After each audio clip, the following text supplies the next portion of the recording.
Hello, everyone. I hope that you all had a wonderful Easter. I spent a lot of time face painting at my church and dyed a lot of Easter eggs. So it was very fun, and I hope that you guys had an opportunity to get outside in the midst of what I imagine to be a busy time for all of us. So I wanted to touch base about our module this week on creativity. I also wanted to, real quick, just go over a couple more things with the Invisible Gifted module. I did want to point out, I know I'm slightly behind in posting a couple of grades. I'm working on it. I did get, unfortunately, pretty sick when I was in Nicaragua, so it's been a catch-up game for me. But please be aware that I am reading things quite carefully and really do enjoy particularly looking at those see me statements. It's been good to see you all start taking a stance in advocating for children. And I really like that assignment because it makes you put yourself in someone else's shoes and really think about what kind of scaffolding and support can we provide for these students, particularly those who are oftentimes, unfortunately, lost when we think about gifted education programming. I hope that the Invisible Gifted module left you almost angry, almost upset. Usually, when I talk about this topic, I have a lot more time, so it was difficult for me only to devote 2 class periods to underrepresentation in gifted education. Know that we could spend the entire course about this, and if you take the special topics course, or issues and trends rather, excuse me, one of the topics within issues and trends will be underrepresentation. So we'll go back through that if you have the opportunity to take that course. But if you leave this class with anything, I would hope that it would be that there is not one definition of giftedness or one image of what the perfect gifted student would be. And we as educators need to be very careful about what we think giftedness looks like, particularly the regular education teachers, because we are often the gatekeepers into these gifted education programs. So I've enjoyed looking at those discussion boards and your statements. Again, those grades are being worked on, so I will upload those as soon as I can. I did want to take a moment to talk about this week. So we, as you have probably already seen in the Blackboard page, are covering creativity. And considering I study creativity, it is very difficult to only give 1 week in creativity. So hopefully with this introductory course, you're seeing that we're trying to kind of whet your appetite for lots of different content so you can see all the areas that you can explore further in gifted education. So when we talk about creativity, I want to start this conversation with what we call biases in creativity. The biggest one is an art bias. So typically, we hear the word creativity and we equate creativity to art. We equate creativity to painting, to photography, at times to creative writing. But it's very, colloquially, it's usually very product oriented. I need to create something new.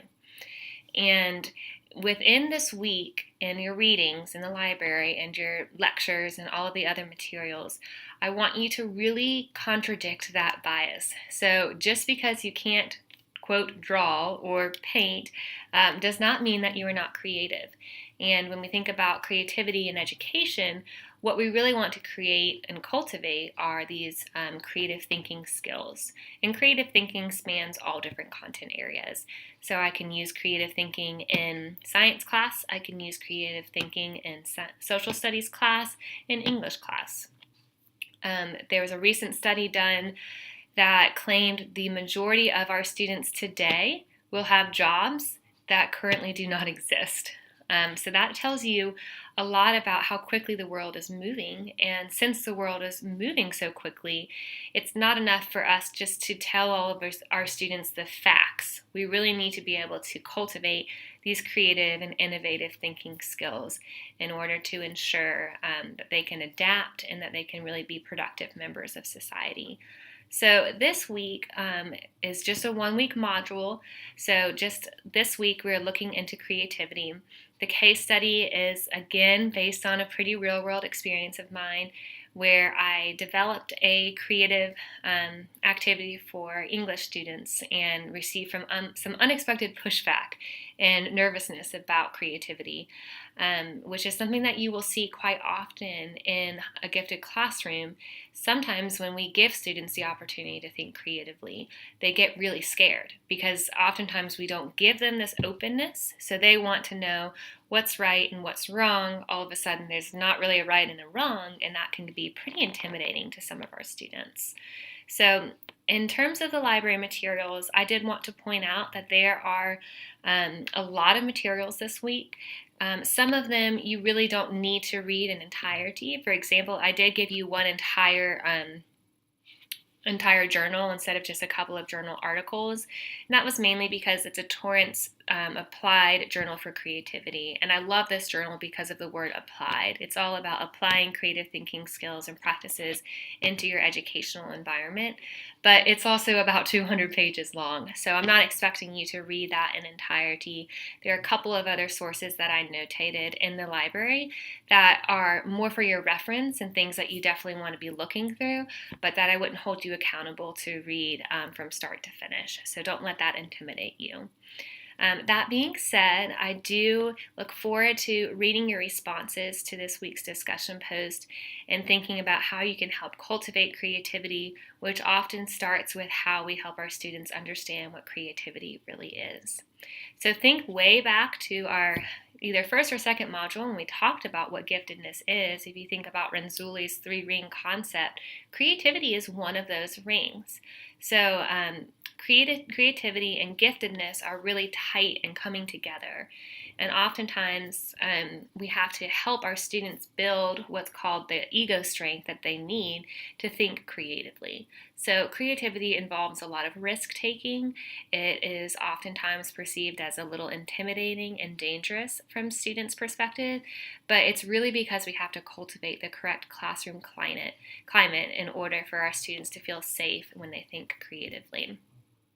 So as you explore your creative library resources, again, just try to contradict that bias that creativity equals art, even the bias that creativity equals a product. So really what we're focusing here are creative thinking skills. So what does it mean to be creative? We're giving new ideas that also have some form of usefulness that can be applied in the real world.